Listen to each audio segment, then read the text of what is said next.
So we're back at it again. And, what?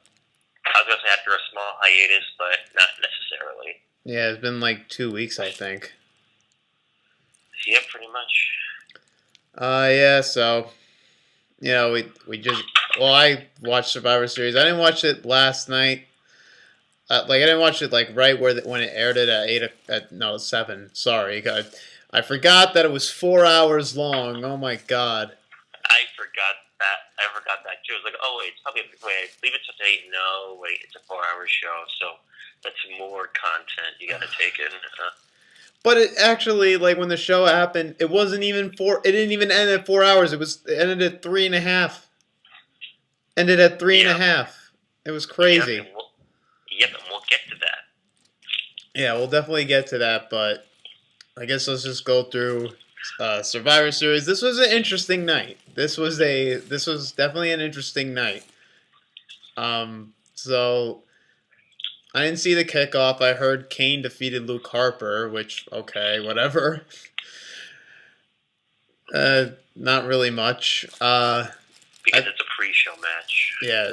The opening was the women's Survivor Series tag team elimination. Mm-hmm. And this was kind of a mess. This wasn't that much of a good opener, I would say that. Unfortunately. This was kind of a little bit of a letdown. I mean, there were some things good about it. You had Nikki Bella taken out, and then Natalya decides to take Nikki's place as the captain, which I thought, you know what? It's the right thing. You're in Canada. You're in Natty's home country, so you might as well put Natty in there and wrestle. Mm-hmm. And the fans were going nuts for Natalya.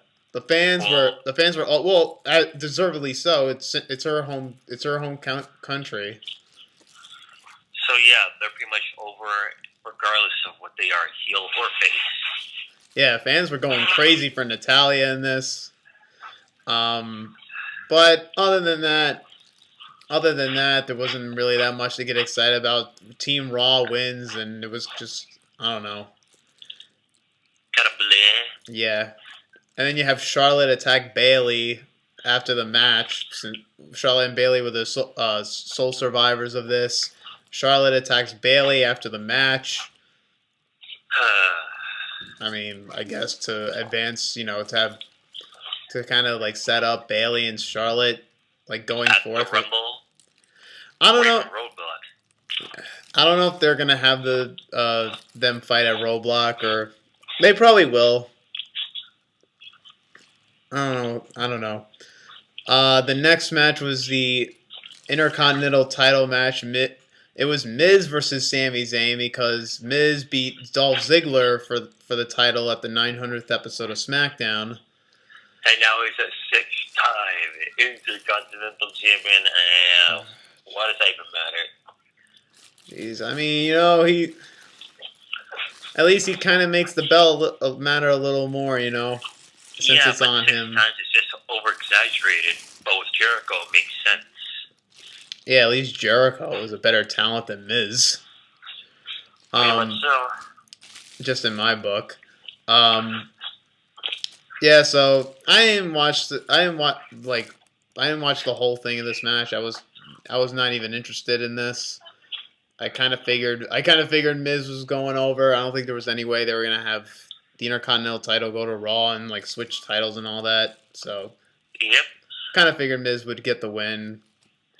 Plus, what really has Sami Zayn done to even be Intercontinental champion at this point? Okay, it would help give him some momentum or something.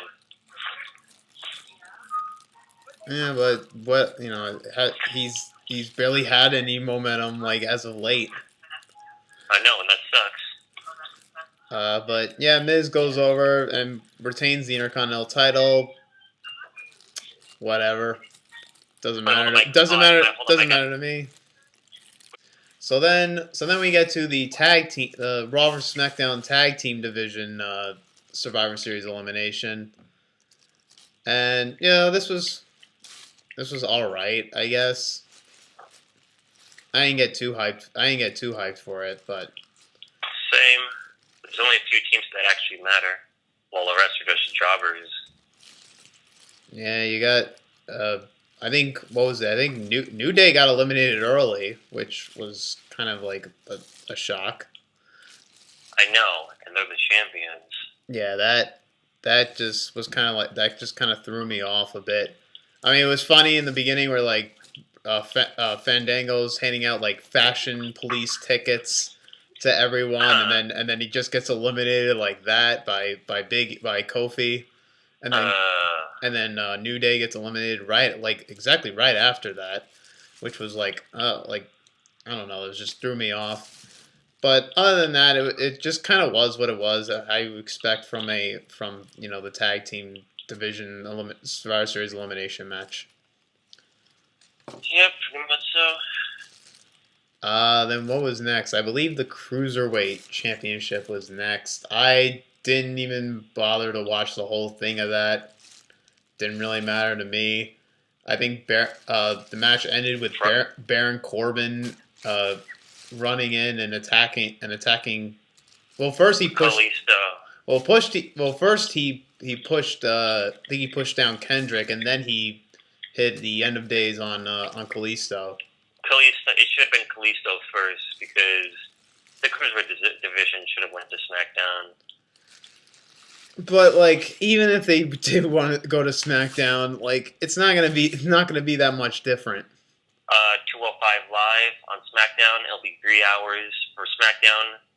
Okay. Oh no! 2 hours, no 3 hours for SmackDown, please. Please, if it comes to that, I'm not even gonna watch it. Please, no 3 hours. It's fine the way it is. Well, just throw out SmackDown, and then it's just the Cruiserweights, so it's separate. Yeah, no, but not that many people are gonna watch that segment of the Cruiserweights, because Cruiserweights haven't been that put in or well. Since the Cruiserweight Classics. What? Since the Cruiserweight Classics. All right, well, not that many people watch that. Only a few majority or minority of people watch it. Well, in the end, it got these guys over, so why stop now? Got them over? They didn't get them over that much. T.J. Perkins, he was a Cruiserweight champ. You think he was over? No, I'm talking about before he was champion. During the actual tournament. Wait, who? What? Wait, who are you talking about? I'm talking about during the tournament when there was no champion just yet. It was just 32 guys competing to see who's the best of the best. Who will be the champion. Oh, well, I didn't see that, and I didn't honestly bother to see that. Just not. I would have saw it if I had the network. Yeah. But yeah, didn't bother watching that. Corbin running in. It's kind of weird. You have Corbin.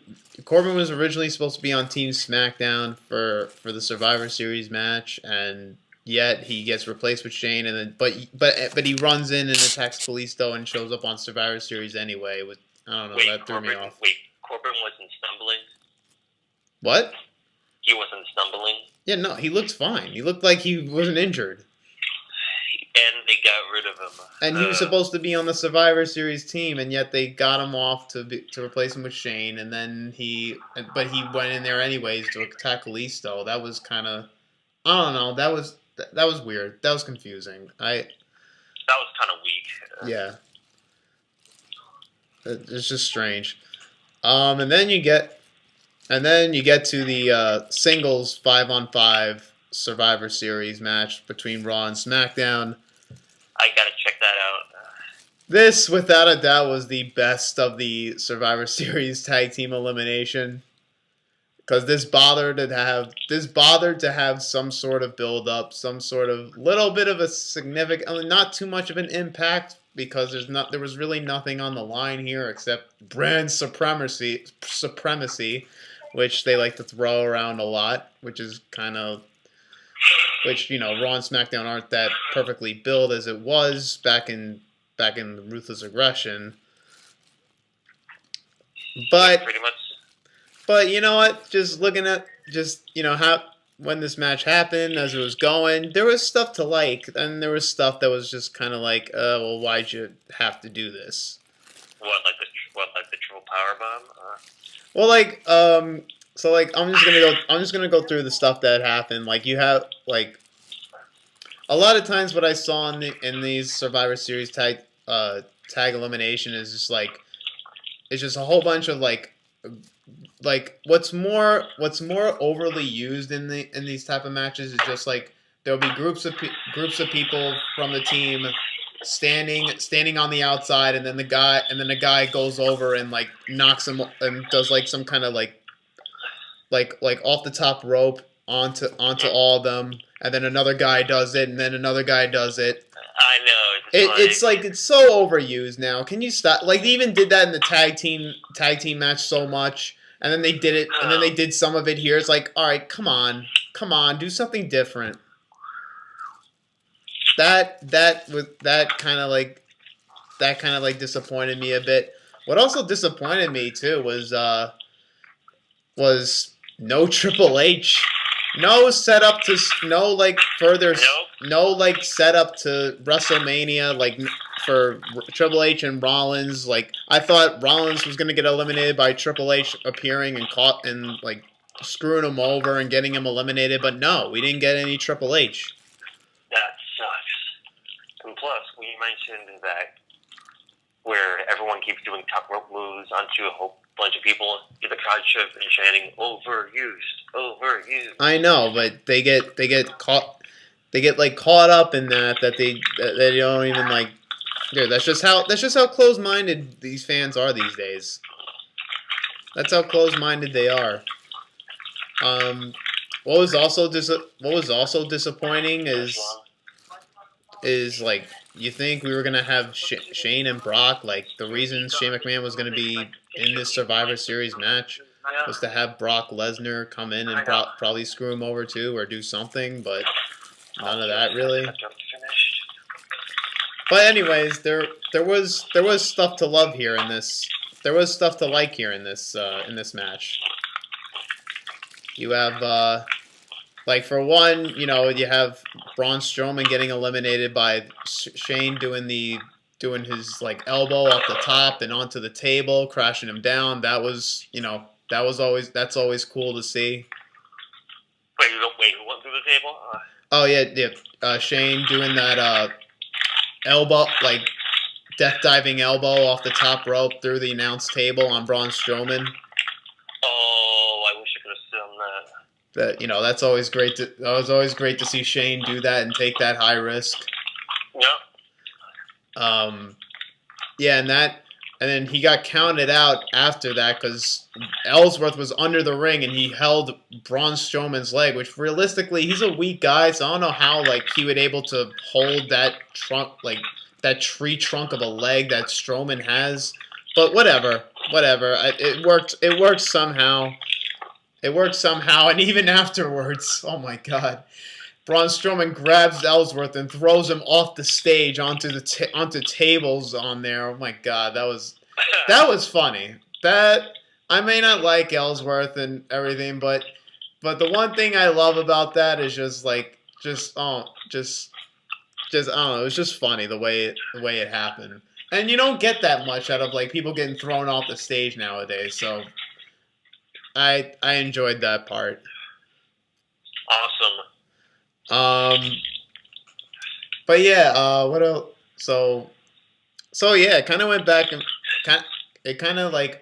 and the other thing why this was probably the best out of the 3 tag Survivor Series elimination matches was because you notice in the tag team elimination and the women's elimination, there was always a Raw person gets eliminated, then a SmackDown gets eliminated, then Raw, then SmackDown. It's a pattern.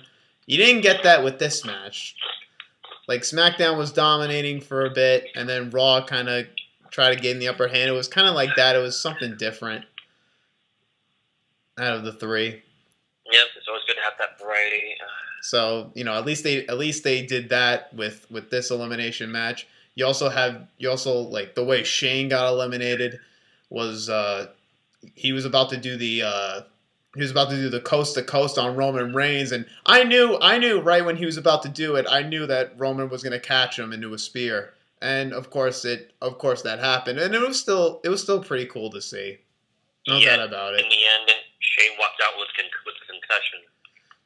Yeah, like it was so weird how like he got eliminated because I thought it was just gonna count 1, 2, 3 and then pin him and and have him eliminated, but it was 1, 2 and then the ref stopped and was just like checking on him and then eliminated him right there. That I don't know, that was weird. That you could have just counted 1, 2, 3 and then like have him get checked out afterwards, but I don't know. But then. Yeah, like the way Rollins got eliminated too was pretty cool too. Yeah, Rollins was about to hit a frog splash on I think Bray. Yeah, Bray Wyatt. He's about to hit a frog splash on Bray, and then he gets caught and then Orton catches him with an RKO. And, oh yeah, I did leave out a couple things too. Ambrose gets eliminated after Styles attacks him. And then Styles gets eliminated after Ambrose comes back to attack him, and then the three Shield and then Reigns, Rollins, and Ambrose both triple team him and do a Shield reunion, small Shield reunion, and powerbomb Styles through the table. Yeah, 4 years later. Yep, 4 years after their debut.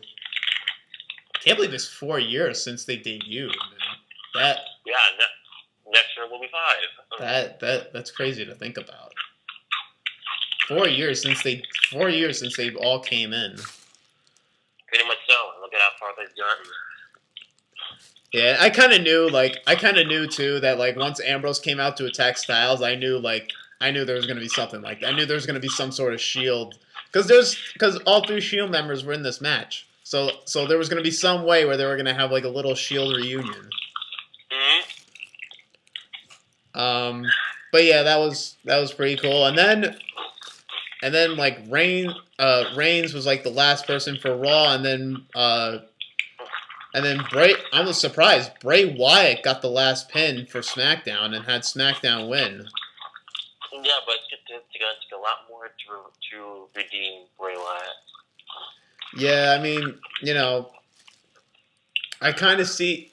I'm starting to get the feeling that they're doing something with Bray now and Orton because they had Bray and Orton be the sole survivors, so that's got to at least mean something, and that's got to at least like have some follow up, which I hope there is. Which I don't want to like put too much hope in because then I'm going to end up disappointed, and probably they're going to do some screwy things with Bray and kind of screw him up there like they've always done. Which I hope they don't. I hope they actually follow through with this. I'm sure they will. Just don't know how. But anyways, Team SmackDown wins, and kind of no complaints from me. I knew Team SmackDown should have won this, and I'm glad that they did. Mm-hmm. And then finally, we get to the match. The mega match, the most talked about right now. The most talked about match right now. Yeah. And that was Goldberg. And I knew the match that needed the main event this pay-per-view, and I'm glad it did. It was Goldberg, Brock Lesnar, the rematch. Oh boy. And I was excited from the moment that they showed the promo for this. And then they had Brock coming out, and then Goldberg coming out, and I was. Wait, we are skipping some small details here. Yeah, Brock came in looking like a beast, although I kind of got a bit of a WrestleMania 20 vibe for a second. Wait, what do you mean WrestleMania 25? No, I said 25. Did you say 25? I said 25. B-I-B-E. Why are you saying 25? I said 20. I said 20. B-I-B-E. What numeral is that? Okay, 20 feeling. I got a WrestleMania 20 feeling. What? I don't know which WrestleMania you're referring to. I said 20. Oh, WrestleMania 20 feel. Oh, okay. All right. No, I got a little mixed up with what you were saying there. Well, it's mainly because of that pyro, of that in-ring pyro Lesnar does where he's on the ropes and they just pulls back. Yeah, that's a small moment right there. Oh yeah. Yeah, then you and just Goldberg's entrance and like just seeing him like in his old attire and just how he looks now, it's like wow, it looks like he didn't. It looks like his body. It looks like his body didn't change a bit. It looks like his body did not change at all. Like he didn't gain weight or lose weight. The announcer even said like 295, and that's always like the weight he's been. Was like Goldberg's been was 295. Was it 290? No, I think it was like 280 something actually. Yeah, 285. Yeah, it was 285. Never mind. So he gained 10 pounds, but he still looked good. He still looked like. I know, but at WrestleMania 20, he weighed 280 pounds. Yeah, I guess. Or no, I think he was 270. I think he was always 275. Like in general. Okay, but I know for sure WrestleMania 20 they announced him as 280. Yeah, I think I remember that too. But yeah, so I was excited once the bell rang. I was seeing what was gonna happen here. Stare down, things were getting intense, and wait, were you a bit surprised that the crowd's completely forgotten? Yeah, I was. Yeah, I guess I misjudged that theory. I guess that theory was debunked. Because I thought that the Canadian crowd was gonna boo him, but I was surprised. They were 100% behind him. Yep. And you know what? I got no complaints about that. I'm actually happy about that. I would have been pissed if they were booing him. Yep. And then the match started. Lesnar shoulder tackles with charges Goldberg, and then Goldberg pushed him down like, okay. Yeah, and then I was like, oh wow, okay, let's see where this goes. And then once Lesnar gets up, spear. And then once Lesnar gets up again, he spears him. And I was like, oh my, what the? I'm like, oh my god, is this match gonna end right now?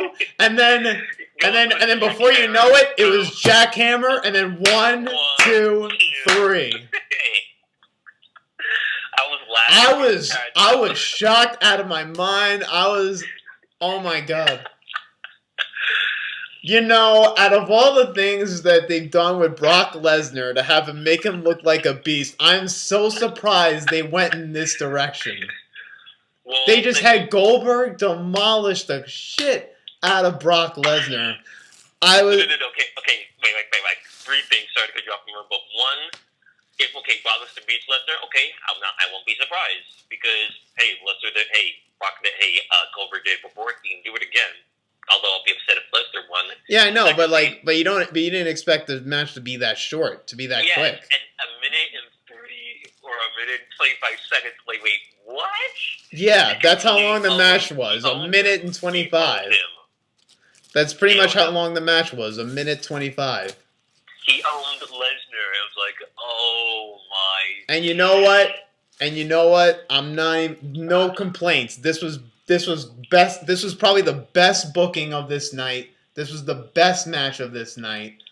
Of course, although you're still on WCW Crusade, I believe you got a bit of a WCW vibe as well, since that's how usual Goldberg matches go. I haven't. Well, I've been on my WCW Crusade, and I haven't seen so far. On pay per view, I've only seen one Goldberg. No, I haven't seen a Goldberg match yet on pay per view yet. Wait, what year are you on?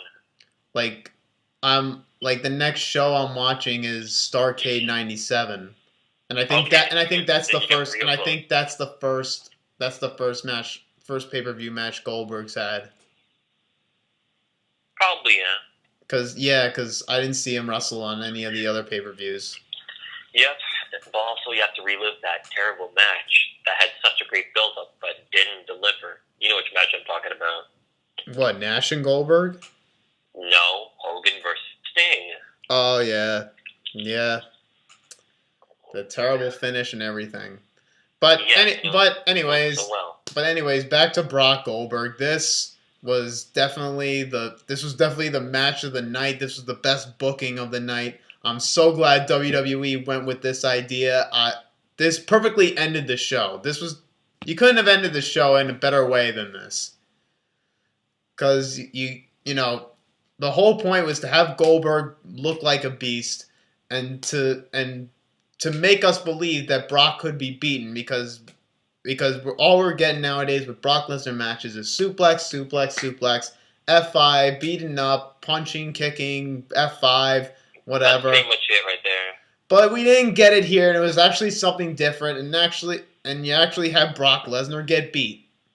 Get beat clean, too. No BS. And I'm fine with it. I am fine with it right there. And this definitely I'm completely fine with it. I'm 100% down with this. I was completely satisfied with this match. Oh, no doubt about it. See what coach's reaction to that moment because he believes it because I don't believe it to be one of the greatest moments in WWE history ever, but I don't know about that. Well, he compares the shock appeal to as biggest streak, but it's understandably so. Yeah, I wouldn't say greatest moment in WWE history, but this was definitely most shocking.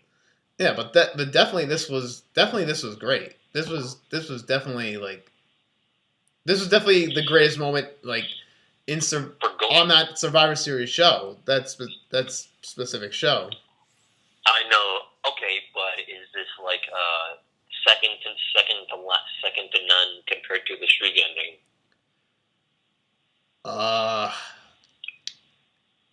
It depends on whether it's good or bad with the shock value because with the streak ending that was bad, but this shock moment was actually good. It was actually a good shock moment. But yeah, I'd choose this over Brock ending the streak any day. Pretty much so. So now Brock, so now Goldberg is the one who beat the one in 21-1. Yep. Oh. And you know what? I'm completely fine with it. If it wasn't anybody who was a young, and people will say, "Oh, why not a young star? Why not a guy who's up and coming?" Well, who on the roster is big enough star to even do that? Nobody. Yep. Plus, secondly, this is definitely jumping the shark, but what if WWE decides to go okay, since we just solidified that Goldberg is now pretty much untouchable at this point after being Lesnar, what if we have Goldberg win the Rumble? At this point, I'd be down with it. I'm fine with it too. Yeah, I'm fine with the part-timer getting the win. And I'm sorry, I know there's a lot of people that hate Goldberg and hate the fact that he might be that he did this and he might be winning the Rumble, but you know what? I don't give a shit. I want Goldberg all the way. This guy this has made me more of a fan of Goldberg than I've already ever been. Mm-hmm. I don't care anybody else on the current roster can't even measure up to Goldberg. Even when Goldberg is close to 50. Plus, Goldberg should have won a Rumble from my perspective. It seems like he needs that achievement. Yeah, at least before he goes into the Hall of Fame, which I think which I'm sure I don't know. I'm sure he's going to be the headliner this year though. Yeah. Well, this upcoming year in 2017. Yep, although it's not Atlanta, but it'll be in Florida, so it's close enough. Yeah, well, yeah, I guess it's the perfect time. It doesn't matter the location; it's the perfect time. You have Goldberg, you have him, so you might as well do it. Yes, but after listening to a clip from the Don Tony and Kevin Castle show, Don Tony believes that there's going to be a rematch because, Brock underestimated Goldberg because, that was old and was weak and wasn't going to be as strong, and then boom, he takes him out. There might be down the road, but I don't see it happening anytime soon. Yes, although I don't necessarily want the match, but yeah, no, I don't want it either. He already established Goldberg. You need to if they have a rematch and Brock beats him, then it's gonna ruin Goldberg. Pretty much so. Plus, speaking of what type of Brock Lesnar are we gonna get tonight? Is he even gonna be on Raw? I'm sure he will be. How can he not? If not Paul Heyman. I don't know. Usually Brock doesn't show up. Usually, I don't know what his schedule's like. I don't know if he's going to show up on Raw tonight or Goldberg's going to show up on Raw tonight. We don't know, but it's going to be interesting. Because after SummerSlam this year, he didn't show up on Raw. Yeah, pretty much so. But it'll be interesting as to what will happen tonight on Raw. How will Brock Lesnar and/or Paul Heyman will react to this because Brock Lesnar's no longer invincible anymore. Yeah, and deservedly so. I mean, anyways, overall, this show was okay, I guess. It was it was good. It wasn't like the best Survivor Series. It was definitely better than Survivor Series last year. Yes, but not the year before that. When Sting appeared. Yeah, that was amazing. Oh yeah, I mean, some parts of that show were kind of but just that match and Sting appearing, made it. Or I'd say it was actually no. I'd say that it was better than 2014. Okay, man. I'd say this was better than 2014. Overall, though.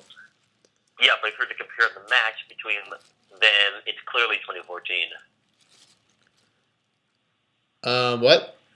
If you compare the matches, if you compare the 5-man tag, the 10-man tag team match at 2014 versus this year's, it's clearly 2014. You may be right. I gotta look. I would have to look. I would have to look back on that to be 100% sure. Well, there was something on the line.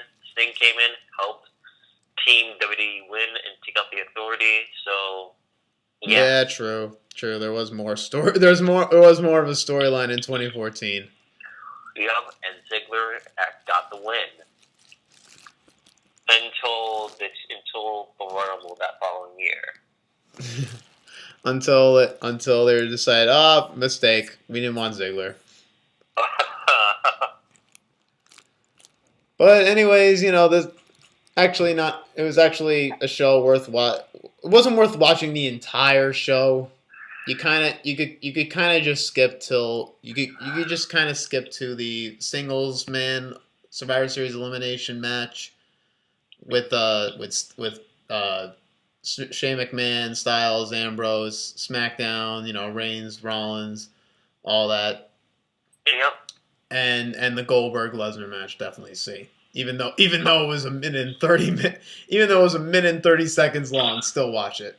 Yeah, imagine if we were all together, if me, you, Al, and a few of the guys were just all watching the match together. Like one of us goes like, okay, I'm just gonna take a small bathroom break, or I'm just gonna get a snack or a drink really quickly, and I'll be right back for the match. And then you come back and the match is over. I was like, wait, what happened? Oh yeah, the match is over. Wait, what? Wait, what just happened? Yeah, but I definitely had no problem with this main event. None whatsoever. But oh boy, I have a feeling that either Brock's gonna be very pissed or very distraught. Depends if he shows up. We'll see.